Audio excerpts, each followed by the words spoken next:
नमस्कार दोस्तों। अगर आप किसी दूसरे पर्सन के लिए कुछ मैनिफेस्ट करना चाहते हो तो आज की वीडियो आपके लिए है। कई बार ऐसा होता है कि हम अपने फैमिली मेम्बर्स में या अपने किसी फ्रेंड्स में किसी की हेल्प करना चाहते हैं, क्योंकि कई बार हम देखते हैं कि उनकी नेगेटिविटी जो हमें दिख रही होती है और वो पर्सन उस चीज़ को नहीं देख पा रहा होता। लेकिन आप चाहते हो कि आप अपनी तरफ से उनकी कुछ हेल्प कर पाओ। लेकिन आप उनको समझाते हो लॉ ऑफ अट्रैक्शन के बारे में, लेकिन वो सुनना नहीं चाहते उसके बारे, या वो इन बातों पर नहीं बिलीव करते।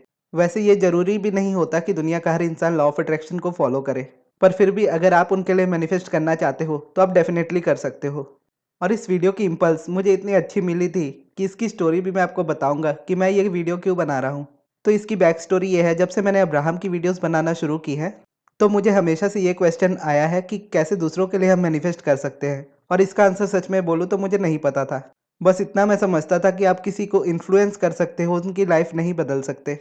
और एक हद तक ये सही भी है, लेकिन आप इतना इन्फ्लुएंस ज़रूर कर सकते हो अपने वाइब्रेशन से उनको, कि वो डेफिनेटली अपने लिए कुछ कर लेंगे, अगर आप उनके लिए वाइब्रेशनली हेल्प कर पाओ तो। और उस वक्त जब मुझे ये क्वेश्चन पूछा जाता था तो मैं हमेशा मेरी बहन का जिक्र करता था, जिसने मेरी मैनिफेस्टेशन में बहुत ज़्यादा हेल्प की है। और उस वक्त मेरी अलाइनमेंट उतनी नहीं थी कि मैं एक क्वेश्चन पूछूं और एक दो दिन में उसका आंसर मुझे मिल जाए। लेकिन आज ऐसा है कि अगर मैं कोई क्वेश्चन पूछता हूँ यूनिवर्स से तो मुझे उसका आंसर मिल जाता है, क्योंकि मैं अभी उस अलाइनमेंट में हूँ कि मैं अपने आंसर्स को इजीली समझ सकता हूँ। जैसा अब्राहम की बुक का नाम है, ask and it is given, यानी जब भी आप मांगते हो यूनिवर्स आपको वो चीज़ ज़रूर देता है। और इसमें शक वाली कोई बात नहीं। तो रिसेंटली मुझे इतने ज़्यादा क्वेश्चंस आए इस चीज़ पर, और पर्सनली भी काफ़ी लोगों ने मुझे मैसेज करके ये बात पूछी कि कैसे हम किसी दूसरे पर्सन के लिए मैनिफेस्ट कर सकते हैं। तो ये क्वेश्चन फिर मैंने यूनिवर्स से पूछा, क्योंकि मुझे भी इसका आंसर नहीं पता था। फिर उसका आंसर मुझे बहुत अच्छे तरीके से मिला। ये कुछ एक दो दिन पहले की ही बात है जब मैंने ये क्वेश्चन पूछा यूनिवर्स से। और ये क्वेश्चन मैंने रात को पूछा था तो अगले दिन सुबह मुझे इसका आंसर मिल गया। उस वक्त मैं सब्लिमिनल बना रहा था और मेरे सब्लिमिनल के पैटर्न से मुझे इसका आंसर मिला, जो कि मैं इतने टाइम से कर रहा हूँ, लेकिन मैंने कभी ध्यान नहीं दिया इस बात पर कि जैसे नॉर्मली हम एफर्मेशंस को पढ़ते हैं तो एफर्मेशंस को हम अपने लिए पढ़ते हैं कि मैं बहुत खुश हूँ, मैं बहुत शुक्रगुजार हूँ, मेरी लाइफ में सब कुछ अच्छा चल रहा है। इस तरह से हम एफर्मेशंस को पढ़ते हैं, लेकिन मेरे सब्लिमिनल में जो मैं एफर्मेशंस डालता हूँ वो मैं आप करके डालता हूँ, जिससे जो भी पर्सन मुझसे सब्लिमिनल बनवा रहा है, भले ही वो कॉन्शियसली उस चीज़ को ना सुन पा रहा हो, क्योंकि एफर्मेशंस हिडन होते हैं सब्लिमिनल में। वो आपको कॉन्शियसली सुनाई नहीं देते, लेकिन वो सबकॉन्शियसली आपका सबकॉन्शियस माइंड सुनता है। तो ये चीज़ उस वक्त मेरे माइंड में आई कि जब मैं सब्लिमिनल बनाता हूँ किसी के लिए भी, तो उसमें इस तरह के एफर्मेशंस डालता हूँ कि आपकी लाइफ में सब कुछ बहुत अच्छा है, आप बहुत शुक्रगुजार इंसान हो, आप अपनी लाइफ में सब कुछ मैनिफेस्ट कर सकते हो, आपके लिए सब कुछ पॉसिबल है। तो एक तरह से देखा जाए तो सब्लिमिनली मैं उनको ये एफर्मेशंस देता हूँ उनके सबकॉन्शियस माइंड में, ताकि जब वो इसको सुने।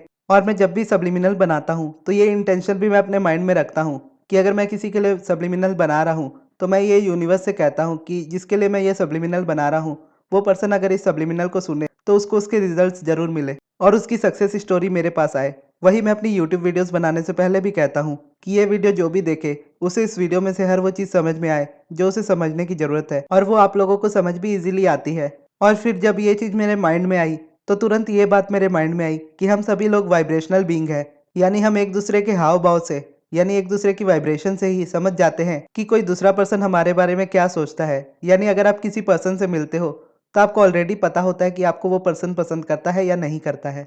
ये आपकी वाइब्रेशंस ही बता देती है कि जो भी पर्सन आपको पसंद करता है और आप उनको पसंद करते हो तो उनके पास जाने पर आपको अच्छा फील होता है, और जिनको आप नहीं पसंद करते हो या वो आपको नहीं पसंद करते हैं तो उनके पास जाने पर ही आपको गुस्सा आने लगता है। तो वाइब्रेशनली ही हम एक दूसरे से बात कर ही रहे होते हैं, अगर हम पर्सनली अपने मुंह से उनसे बात ना भी करें तो। ये चीज़ मुझे समझ में आई कि अगर मैं सब्लिमिनली वो चीज़ करता हूँ तो मैं वाइब्रेशनली भी वो चीज़ ईजिली कर सकता हूँ। कि अगर मैं चाहता हूँ कि किसी पर्सन के लिए मैं मैनिफेस्टेशन करने में उनकी हेल्प करूँ तो मैं अपने माइंड में ही उनके लिए इस तरह के एफर्मेशंस बोलूँगा उनके लिए कि डियर पर्सन, जो भी उनका नाम है, कि आपकी लाइफ में सब कुछ अच्छा हो रहा है, आप जो चाहते हो वो आप पा सकते हो, आपके लिए सब कुछ आसान है, आपकी लाइफ में सब कुछ आपके अकॉर्डिंग हो रहा है। लेकिन यह बात भी आपको समझनी होगी कि अगर आप किसी दूसरे पर्सन के लिए मैनिफेस्ट करना चाहते हैं तो आपकी भी उतनी अलाइनमेंट खुद की होनी चाहिए, क्योंकि अगर हम खुद भी वाइब्रेशनली अलाइनमेंट में नहीं होंगे, और अलाइनमेंट का ये मतलब है most of the time higher vibration में रहना, यानी लव, जॉय, ग्रेटिट्यूड, एप्रिसिएशन वाली फीलिंग में रहना। अगर आप इस वाइब्रेशन में ऑलरेडी हो तो आप दूसरे पर्सन को इजीली हेल्प कर सकते हो। लेकिन अगर आप बहुत ज़्यादा रेजिस्टेंस में हो, यानी डिप्रेस्ड हो या स्ट्रेस फील करते हो या एंग्री फील करते हो बहुत ज़्यादा, तो उस वक्त आप ये वाइब्रेशन किसी दूसरे पर्सन को भी दे देते हो। यानी हम अगर किसी पर्सन के बारे में चाहते हैं कि उनकी लाइफ में वो चीज़ मैनिफेस्ट हो, लेकिन कहीं न कहीं हमारे माइंड को ये पता होता है कि सामने वाला पर्सन बहुत ज़्यादा नेगेटिव है, या हम सोचते हैं कि उनकी लाइफ में सब कुछ अच्छा हो, लेकिन आप ये चीज़ देखते हो कि वो पर्सन तो आपकी सुनता ही नहीं, वो लॉ ऑफ अट्रैक्शन पर बिलीव नहीं करता। तो एक तरह से हम अपनी रेजिस्टेंस उनको दे देते हैं और वही चीज़ वो पर्सन आपको शो करता है। यानी उस पर्सन को बहुत ज़्यादा गुस्सा आता है और आप चाहते हो कि वो पर्सन शांत रहे और उनका माइंड हमेशा खुश रहे, लेकिन मन ही मन आपका माइंड ये बोलता है कि उसका तो गुस्सा ही खत्म नहीं होता। और इस तरह से हम अपनी रेजिस्टेंस को दूसरे पर्सन को भी दे देते हैं और वो फिर इससे इन्फ्लुएंस होकर और ज़्यादा गुस्सा करने लगता है। और हो सकता है वो पर्सन किसी और पर उतना गुस्सा ना करता हो, लेकिन आपके ऊपर ज़्यादा गुस्सा करता हो। जिस तरह का अगर मैं अपना बताऊं तो मेरा भी पहले इसी तरह का बिहेवियर होता था कि मैं घर में बहुत ज़्यादा गुस्सा करता था, लेकिन बाहर में काफ़ी ज़्यादा शांत इंसान था। ना मेरे उतने दोस्त थे, ना ज़्यादा किसी से मैं बात करता था। पर जो भी दोस्त थे उनके साथ रिलेशन हमेशा से बहुत अच्छा रहा है। पर क्योंकि मेरी फैमिली मेरी फ़िक्र करती है और मेरे चैलेंजेस के टाइम मुझे वो देखकर ये चाहते थे कि गगन अपनी लाइफ में कुछ करे। लेकिन कहीं न कहीं उनका भी ये माइंड कहता होगा कि ये बहुत ज़िद्दी है, पता नहीं इसका क्या होगा। पर फिर भी मेरी फैमिली की प्रेयर्स ने मेरी बहुत हेल्प की, क्योंकि मेरी बहन खुद भी शिव जी को बहुत ज़्यादा मानती है और मेरे मम्मी-पापा भी भगवान पर उतना ही विश्वास करते हैं। और ये डिज़ायर मेरी भी थी कि मैं भी अपनी लाइफ में चेंज चाहता था। तो ये सारी शुरुआत मेरी फैमिली की को-क्रिएशन से ही मेरी लाइफ में हुई थी, क्योंकि उस वक़्त जब मैं डिप्रेशन में था, तो मैं डॉक्टर के पास जाना नहीं चाहता था और हमेशा ही कहता था कि कोई कुछ भी कर ले, मैं कभी नहीं जाऊँगा। लेकिन फिर भी मुझे नहीं पता कि मेरी बहन ने शिव जी से क्या प्रेयर की होगी, जो मैं उसके कहने पर इस बात को मान गया और मैं डॉक्टर के पास गया। और जिस दिन गया, उसी दिन से मेरी लाइफ में चेंजेस आना शुरू हो गए और वो मेरी लाइफ का सबसे बड़ा टर्निंग पॉइंट साबित हुआ। और ये मई 2022 की बात है, यानी 1 साल भी पूरे नहीं हुए और मेरी फैमिली मुझे जिस तरह से देखना चाहती थी, उस तरह से आज देख रही है, उससे भी बेटर पोजीशन पर देख रही है और खुद भी मैं मेरी एक्सपेक्टेशन से ज़्यादा ही मैनिफेस्ट कर रहा हूँ। तो ये बूस्ट वहीं से शुरू हुआ था, यानी देखा जाए तो मेरी फैमिली ने मेरे लिए मैनिफेस्ट करना शुरू किया और उनकी को-क्रिएशन से तब मेरी लाइफ में हेल्प होनी शुरू हुई। और इससे पहले भी मैं अब्राहम की बुक को देखा करता था कि ये लॉ ऑफ अट्रैक्शन पर एक बुक है, लेकिन मैं उसे कभी खरीदता नहीं था। उसके अलावा मैंने काफ़ी सारी बुक्स खरीदी थी, लेकिन कभी अब्राहम की बुक नहीं खरीदी थी और उस वक़्त तक मैं उनको जानता भी नहीं था कि अब्राहम कौन है। लेकिन मेरे बर्थडे पर फिर मेरी बहन ने ही मुझे ये गिफ्ट की थी book, ask and it is given, जिसको मैंने पढ़ा और शुरू में उतना नहीं पढ़ पाता था, 1-2 पेज पढ़ के छोड़ देता था। लेकिन फिर एक दिन मैंने मन बना लिया और उसको बुक को पढ़ लिया, तो उसमें मुझे काफ़ी ज़्यादा डिफरेंट नॉलेज मिली, जो कि मैंने एक्सपेक्ट नहीं की थी। मैंने सोचा था ये भी जस्ट एक दूसरी लॉ ऑफ अट्रैक्शन बुक की तरह होगी, पर कहीं न कहीं मुझे बहुत ज़्यादा उम्मीद थी उस बुक से। और जब मैंने उस बुक को पढ़ा, तो वाइब्रेशनल अलाइनमेंट, रेजिस्टेंस, इन तरह के शब्दों से मेरा परिचय हुआ। और सच कहूँ तो मुझे वो बुक उतने अच्छे से समझ में भी नहीं आई थी, लेकिन फिर भी जितनी आई थी, वो काफ़ी ज़्यादा थी, क्योंकि अब्राहम की बुक टोटली डिफरेंट हो चुकी थी मेरी लाइफ में। यानी लॉ ऑफ अट्रैक्शन के बारे में इतना मैंने कभी नहीं सोचा था, इतना डीपली कभी नहीं पढ़ा था। और मैं ये कहूँ कि एक टाइम ऐसा आया था मेरी लाइफ में कि जब मैंने लॉ ऑफ अट्रैक्शन को फॉलो भी करना छोड़ दिया था और तब मेरी लाइफ में इतना ज़्यादा रेजिस्टेंस बढ़ गया था कि तब मेरी बहन ने मुझे कहा था कि तुम ही ने मुझे लॉ ऑफ अट्रैक्शन सिखाया है और आज मैं तुम्हें कहती हूँ कि तुम लॉ ऑफ अट्रैक्शन को अच्छे से सीखो। और उसके कहने पर ही मैंने लॉ ऑफ अट्रैक्शन को पढ़ना दोबारा से शुरू किया और उसी की दी हुई बुक से शुरू किया। और जब वो बुक मुझे अच्छे से नहीं समझ में आई, तो मेरी बहन ने ही मुझे रेवती दीदी के चैनल की वीडियो दी और अंजना मैम के चैनल की वीडियो दी। तो जितना मैं बुक से समझ सकता था, उतना मैंने बुक से समझा और बाकी रेवती दीदी और अंजना मैम की वीडियो से देखा। मोस्टली मैंने रेवती दीदी की वीडियो से ज़्यादा सीखा है। और जब मैंने रेवती दीदी के चैनल को सब्सक्राइब किया था, उस वक्त उनका चैनल काफ़ी नया था और उनके चैनल का नाम भी अब्राहम हिक्स हिंदी हुआ करता था। तो रेवती दीदी की वीडियोस मैं देखा करता था, तो मुझे बहुत अच्छे से वो समझ में आती थी। और साथ ही अंजना मैम की वीडियोस भी देखा करता था, जो कि मेरी बहन ने ही मुझे दिखाई थी कि देखो अंजना मैम ने इतने कम टाइम में इतना कुछ अचीव किया है, तुम भी कर सकते हो। इस तरह से उनकी वीडियोस भी मैं देखने लगा। तो देखा जाए तो मेरी बहन ने मेरे लिए सबसे ज़्यादा मैनिफेस्ट किया और मेरे मम्मी-पापा ने। और तब मेरी इतनी अलाइनमेंट बन गई कि मैंने दोबारा से जब अब्राहम की बुक को पढ़ा, तो मुझे एक-एक वर्ड उनके काफ़ी जल्दी और काफ़ी ईज़िली समझ में आने लगे। और उसके बाद मैं सर्वाइवल मोड से निकल चुका था। और सर्वाइवल मोड का मतलब ये है कि हमारी बॉडी फिजिकली इस तरह से डिजाइंड है कि हम अपनी लाइफ में किसी भी प्रॉब्लम को झेल सकते हैं और उसमें से बाहर निकल सकते हैं। चाहे दुनिया का कोई इंसान लॉ ऑफ अट्रैक्शन को फॉलो करता हो या ना करता हो, या भगवान में भी मानता हो या नास्तिक ही क्यों ना हो, दुनिया का हर एक पर्सन इस तरह से डिजाइंड है फिजिकली कि वो लाइफ में आने वाली हर एक प्रॉब्लम से डील कर सकता है खुद से, बिना किसी की मदद से। लेकिन उस चीज़ की एक लिमिट होती है, यानी आपकी रेजिस्टेंस अगर डिप्रेशन में बदल जाती है, तो आपके लिए निकलना मुश्किल हो जाता है, क्योंकि उस वक्त आप सर्वाइवल मोड में होते हो। क्योंकि रेजिस्टेंस इतनी ज़्यादा होती है, डिप्रेशन इतना ज़्यादा होता है कि वहाँ से आप नेचुरली खुद से केपेबल नहीं हो पाते हो वहाँ से निकलने के लिए। क्योंकि ऐसी सिचुएशन में आपको कुछ करने का ही मन नहीं करता जब आप डिप्रेशन में होते हो तो बस आपको ये सर्वाइवल मोड ब्रेक करना होता है। और जिसमें मैं मानता हूँ मेरी बहन ने मेरी सबसे ज़्यादा मदद की। मुझे लॉ ऑफ अट्रैक्शन दोबारा से फॉलो करने को कहकर, अब्राहम की बुक को देकर, डॉक्टर के पास भेजकर और रेवती दीदी और अंजना मैम के चैनल को देकर, और इन सब की मदद से मैंने मेरे सर्वाइवल मोड को ब्रेक किया और डिप्रेशन से तो बाहर आ गया। लेकिन जब मैंने मेडिटेशन करना शुरू किया तो शुरू में बहुत ज़्यादा गुस्सा मैं करता था, क्योंकि अब्राहम ने ये चीज़ मुझे सिखा दी थी कि गुस्सा बुरा नहीं होता, वो डिप्रेशन से तो बेहतर ही होता है। तो आप डिप्रेशन में रहने से बेहतर है कि आप गुस्सा करना सीखो, क्योंकि अगर आप गुस्से में रहोगे तो आप अपने डिप्रेशन में से बाहर आ जाओगे। और क्योंकि रेजिस्टेंस में सबसे नीचे के पॉइंट पर होता है डिप्रेशन और उसके ऊपर होता है एंगर, तो जब आप अपने डिप्रेशन को छोड़कर गुस्सा करने लगते हो तो आप अलाइनमेंट की पहली स्टेप पर होते हो, क्योंकि गुस्सा आपको बेहतर फील कराता है डिप्रेस्ड फील करने से। और गुस्से की भी एक लिमिट होती है, और अब्राहम ने ये बात भी सिखाई थी कि गुस्सा आपको करना है लेकिन गुस्से में रहना नहीं है। यानी डिप्रेशन से निकलने के लिए आपने गुस्से का सहारा लिया और गुस्सा करने से आप शांत हो गए, क्योंकि अगर आप गुस्से को दबाने की कोशिश करोगे तो वो एक दिन ज्वालामुखी की तरह फटेगा और आपको पूरी रेजिस्टेंस से भर देगा। तो इससे बेहतर है अपने गुस्से का सहारा लो और अपने गुस्से को बुरा कहना बंद करो। और गुस्सा करने से क्योंकि आप डिप्रेशन से बाहर आ जाओगे और गुस्सा शांत होने पर आप गुस्से से बाहर आ जाओगे। तो आपने डिप्रेशन और गुस्से को छोड़ने के बाद अलाइनमेंट के 2 स्टेप को आपने पार कर लिया। अब उसके बाद ब्लेमिंग आती है कि आप दूसरे पर्सन को ब्लेम करते हो कि तुम्हारी वजह से मेरी लाइफ में सब कुछ खराब हुआ है। और ये भी अब्राहम ने सिखाया था कि आपको ब्लेम करना है, लेकिन ब्लेमिंग वाली फ्रीक्वेंसी में हमेशा नहीं रहना है। ब्लेमिंग की आपको हेल्प लेनी है अपने आप को बेटर महसूस कराने के लिए, और जब आप ये करोगे तो आप वाइब्रेशनली एक स्टेप और अलाइनमेंट में आ जाओगे। तो उस वक्त तक मैं ये नहीं सोचा करता था किसी के बारे में कि उसने मेरे साथ ऐसा किया या उसे ऐसा नहीं करना चाहिए था। उस वक्त तक मैं ये मानता था, यानी पूरी तरह से नहीं मानता था, लेकिन मैंने ये चीज़ पढ़ी थी कि लॉ ऑफ अट्रैक्शन में हम ही सब कुछ मैनिफेस्ट करते हैं। यानी अगर किसी ने हमारे साथ कुछ बुरा भी किया है तो वो भी हम ही ने मैनिफेस्ट किया है, जो कि बिल्कुल सच है। लेकिन जब आप इस फ्रीक्वेंसी में होते हो, एंगर वाली फ्रीक्वेंसी में उससे ऊपर उठ रहे होते हो, तब आपको ये नहीं मानना चाहिए कि ये सारी गलती आपकी है। इस वक्त आप अपनी सारी भड़ास दूसरे इंसान के ऊपर निकाल दो। अब ये नहीं कि आप पर्सनली उन पर जाकर निकालो, वाइब्रेशनली अपने अंदर से वो भड़ास को निकालो। अपने मन ही मन उस पर गुस्सा करो, मन ही मन उस पर्सन को ब्लेम करो जिसकी वजह से आपको लगता है कि आपकी लाइफ में सारी प्रॉब्लम्स आई हैं। और आप जितना ब्लेम करोगे उतनी ही जल्दी आप उस फ्रीक्वेंसी से निकल जाओगे, क्योंकि अगर आप उस चीज़ को दबा कर रखोगे कि उस पर्सन ने मेरी लाइफ खराब की है, तो एक दिन वो जाकर बहुत ज़ोर से फटेगा ज्वालामुखी की तरह, और वो आपको रेजिस्टेंस देकर जाएगा। तो उससे बेहतर है आप मन ही मन उस पर्सन को कह दो कि मेरी लाइफ की ये सारी प्रॉब्लम्स तुम्हारी वजह से है।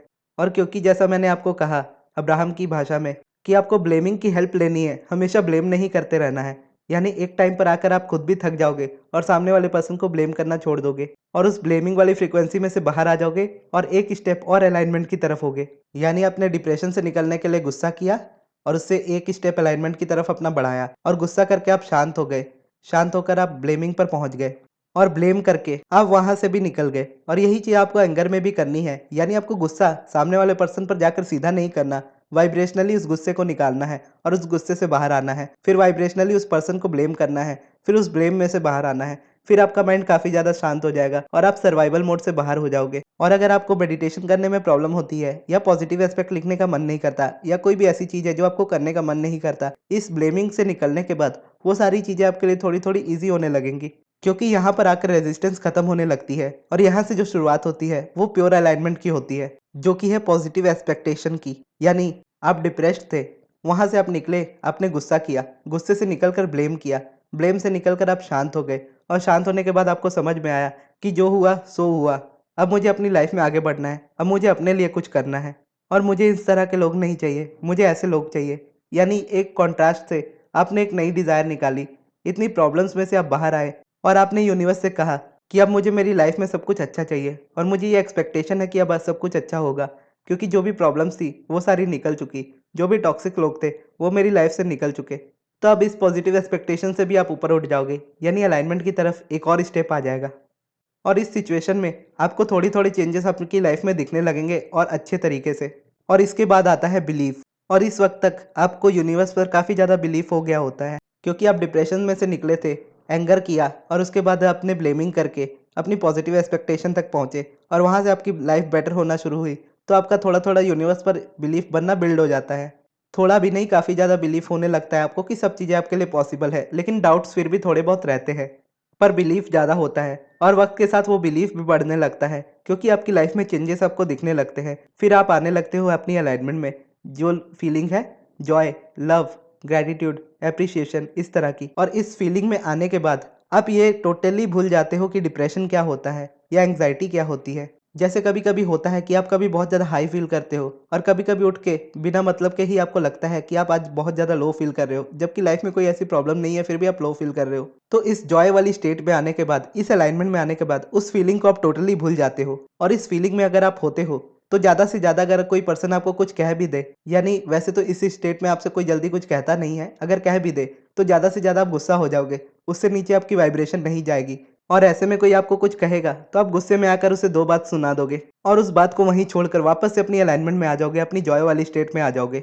लेकिन लो फील करने वाली और डिप्रेशन वाली फीलिंग को आप टोटली भूल जाओगे। इस स्टेट में आप अपने आप से बहुत ज़्यादा प्यार करोगे और इस स्टेट में आप अपनी लाइफ में सब कुछ अचीव कर रहे होगे। और इस स्टेट में आप ये समझ जाओगे कि आप अपनी लाइफ में सब कुछ खुद मैनिफेस्ट करते हो। और फिर आप अपनी लाइफ में पीछे की तरफ देखोगे तो आपको पता चलेगा कि जो पर्सन से आपका झगड़ा हुआ था वो भी उतना बुरा नहीं है। और इस फ्रीक्वेंसी में आप ये समझोगे कि उस वक्त आपकी फ्रीक्वेंसी ऐसी थी कि आपने उस चीज़ को मैनिफेस्ट किया था और उसके बाद आपकी नई डिज़ायर आएगी।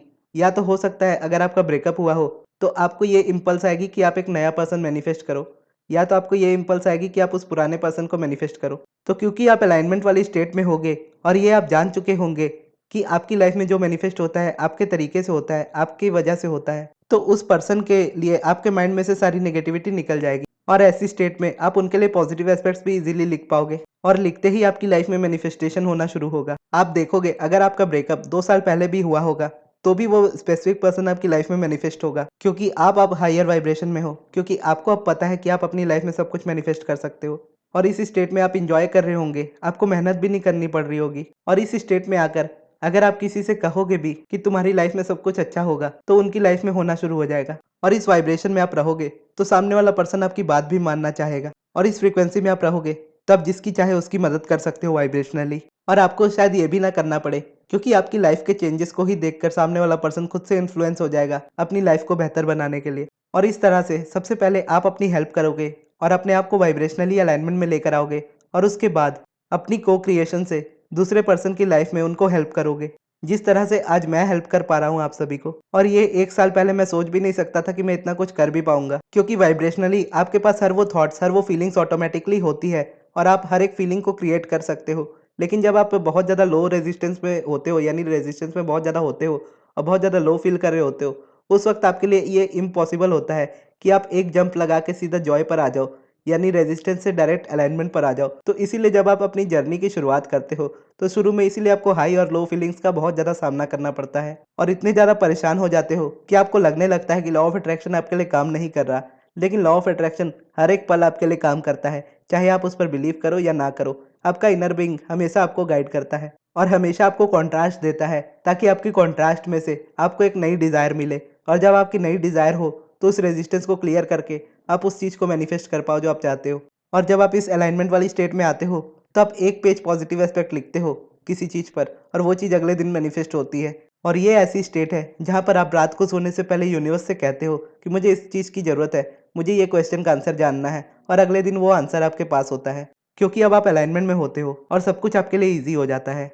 लेकिन शुरू में जब आप सर्वाइवल मोड में होते हो तो सबसे पहले आपको अपनी हेल्प करनी चाहिए, जिसको डायरेक्टली अब्राहम हिक्स सेल्फिश होना कहती है। और सेल्फिश को हम बहुत ज़्यादा एक नेगेटिव वर्ड की तरह यूज़ करते हैं, लेकिन सेल्फिश होना बहुत ज़्यादा अच्छा होता है। सेल्फिश होने का मतलब ये होता है कि आप अपनी वाइब्रेशन का सबसे ज़्यादा ख्याल रखो, किसी दूसरे पर्सन के किसी भी एक्शन से आपकी लाइफ में कोई इफेक्ट ना पड़े, यानी आपकी खुशी आपके अंदर से आप महसूस करो।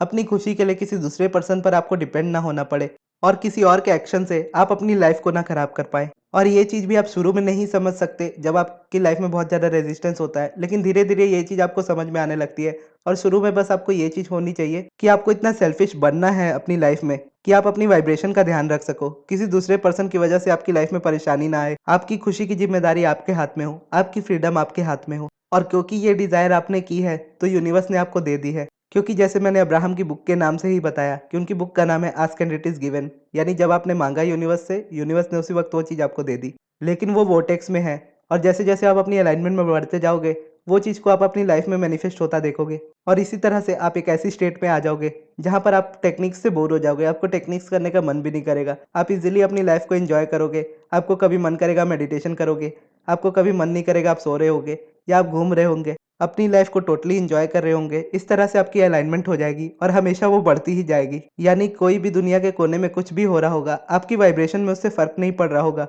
उल्टा आप अपनी को-क्रिएशन से उस जगह पर हेल्प कर रहे होंगे, या जो चीज़ आपको वाइब्रेशनली परेशान कर रही होगी, उस चीज़ से आप दूर रह रहे होंगे। और इसीलिए कहते हैं कि हमेशा सबसे पहले अपनी हेल्प करो, तभी आप दूसरों की हेल्प कर पाओगे। तो वैसे तो मैं आपको रिकमेंड करूँगा कि अगर आप रेजिस्टेंस में बहुत ज़्यादा हो, तो मेरे अकॉर्डिंग सबसे बेस्ट मेडिटेशन है, अगर आप उस वक़्त उस चीज़ को कर पाते हो तो। लेकिन अगर आप नहीं कर पाते, तो आप दूसरी चीज़ों का सहारा ले सकते हैं, जैसे वीडियोज़ को देखना ही, या बुक्स को पढ़ना, या अफ़र्मेशन सुनना, या सब्लिमिनल सुनना। और उसके बाद आपका माइंड प्रिपेयर हो जाएगा मेडिटेशन करने के लिए या पॉजिटिव एस्पेक्ट्स लिखने के लिए। क्योंकि अब्राहम हमेशा लो एफर्ट्स वाली चीज़ों को बताती है। वो हमेशा ये कहती है कि आपको ज़्यादा मेहनत नहीं करनी होती है। आपको बस अपने आप को थोड़ा-सा शिफ्ट करना होता है वाइब्रेशनली। यानी अगर आप बहुत बुरा फ़ील कर रहे हो, तो उससे थोड़ा-सा बुरा फ़ील करो, फिर उससे थोड़ा करो, फिर उसको एक ऐसी लिमिट में लेकर आओ, जहाँ पर आप बैलेंस्ड हो जाओ। यानी आप बुरा भी फ़ील कर रहे हो, अच्छा भी फ़ील कर रहे हो। तो उस जगह से आप शुरू कर सकते हो अपने आप को अच्छा फ़ील कराना। वहाँ से आप थोड़ा अच्छा फ़ील करोगे, फिर उससे थोड़ा अच्छा फ़ील करोगे। इस तरह से आप एक-एक स्टेप बढ़ते जाओगे अलाइनमेंट में। और हो सकता है आपको मेडिटेशन बहुत ज़्यादा हार्ड लगता हो, और आप चाहकर भी उस चीज़ को नहीं कर पाते हो, तो आप शुरू में बस वीडियोस ही देखिए, उससे थोड़ा-सा बेहतर फ़ील करने लगेंगे, फिर आप सब्लिमिनल की तरफ जाइए। और मेरा सेकंड चैनल भी है सब्लिमिनल बाय गगन के नाम से, वहाँ पर जाकर आप सब्लिमिनल्स को सुन सकते हो। और वहाँ अगर मैं बोलूँ तो मेरा सबसे बेस्ट सब्लिमिनल है सेल्फ लव वाला सब्लिमिनल। उसको अगर आप सुनते हो, तो वो आपको हेल्प करेगा सबकॉन्शियसली आपके माइंड को रिप्रोग्राम करने के लिए। क्योंकि उस सब्लिमिनल में जो अफ़र्मेशंस हैं, वो लुइस एलहे के सेल्फ लव और हीलिंग के अफर्मेशंस है, जो आपको ज़रूर हेल्प करेंगे। आप किसी भी सिचुएशन में हो, आप वहाँ से उठ सकते हो उस सब्लिमिनल की हेल्प से। और उसके बाद जब आप अपने सर्वाइवल मोड को तोड़ दोगे, तो आपके पास खुद इम्पल्स इतनी होगी कि आप समझ पाओगे कि आपको नेक्स्ट क्या चीज़ करनी है। अगर आपको फ़ील होगा मेडिटेशन करना, तो आप मेडिटेशन कीजिएगा, या पॉजिटिव एस्पेक्ट्स, या फिर ग्रैटिट्यूड, जो भी उस वक़्त आपको अच्छा लगता हो, उस चीज़ को शुरू कीजिएगा। और कभी भी डायरेक्ट जंप लगाने की कोशिश मत कीजिएगा कि आप डिप्रेशन में हो, वहाँ से सीधा आपको जॉय पर जाना है। डिप्रेशन से जॉय पर आपको जाना है, लेकिन आपको अपनी वाइब्रेशन को एक-एक करके शिफ्ट करना है, और हर एक इमोशन का सहारा लेते हुए जाना है। और शुरू में आप काफ़ी ज़्यादा रेजिस्टेंस फ़ील करोगे, लेकिन वो टेम्पररी होगी, क्योंकि आप उनका सहारा ले रहे हो, उनमें आपको जीना नहीं है। धीरे-धीरे आप उसमें से आगे बढ़ने लगोगे, तो आपकी फीलिंग्स नॉर्मल हो जाएँगी, और उसके बाद वो बढ़ती जाएँगी और हायर वाइब्रेशन की तरफ। और उस सेल्फ लव वाले सब्लिमिनल की लिंक इस वीडियो के खत्म होने के बाद आपको मिल जाएगी, तो वहाँ से जाकर आप उस चीज़ को देख सकते हो। और मैं अभी आपको ये भी बता देता हूँ कि सब्लिमिनल में अफ़र्मेशंस हिडन होते हैं। यानी जब आप सब्लिमिनल सुनते हो, तो आपका अफ़र्मेशन सुनाई नहीं देती, बस म्यूज़िक सुनाई देता है। और अफ़र्मेशन सबकॉन्शियसली आपका माइंड सुन रहा होता है, और सबकॉन्शियसली आपके माइंड में अफ़र्मेशंस पहुँच रहे होते हैं, जिसकी मदद से आप अपनी लाइफ़ में थोड़ा-थोड़ा बेटर फ़ील करना शुरू करने लगोगे। और अगर आपको पर्सनल सब्लिमिनल बनवाना हो, तो उसके लिए आप मुझसे कॉन्टैक्ट कर सकते हो इंस्टाग्राम पर या फिर जीमेल पर। या पर्सनल सेशन लेना हो, तो उसके लिए भी आप इंस्टा या फिर जीमेल पर कॉन्टैक्ट कर सकते हो। और आने वाले टाइम में मैं अपने सब्लिमिनल्स को मेरी वेबसाइट पर अपलोड किया करूँगा, जिससे आप इजीली वहाँ पर से जाकर अपना सब्लिमिनल ले सकते हो, जो भी सब्लिमिनल आपको चाहिए। क्योंकि यूट्यूब पर कॉपीराइट का बहुत ज़्यादा इशू होता है, जिसकी वजह से मैं सब्लिमिनल्स को ज़्यादा यूट्यूब पर अपलोड नहीं करता। तो मैं ये भी रिकमेंड करूँगा कि आप जो भी सब्लिमिनल मेरा सुनते हो यूट्यूब पर, उसको आप डाउनलोड करके रख लीजिएगा, क्योंकि हो सकता है कि मुझे वो आगे जाकर डिलीट करना पड़ जाए। तो जब मेरी वेबसाइट कंप्लीट हो जाएगी, तो मैं अनाउंस कर दूँगा। तो ये थी दोस्तों हमारी आज की वीडियो। आपको ये वीडियो कैसी लगी? कमेंट बॉक्स में ज़रूर बताइएगा। अगर आपके कोई सवाल हो, तो वो भी आप मुझसे कमेंट बॉक्स में ज़रूर पूछ सकते हैं। और इस वीडियो को यहाँ तक देखने के लिए बहुत-बहुत धन्यवाद।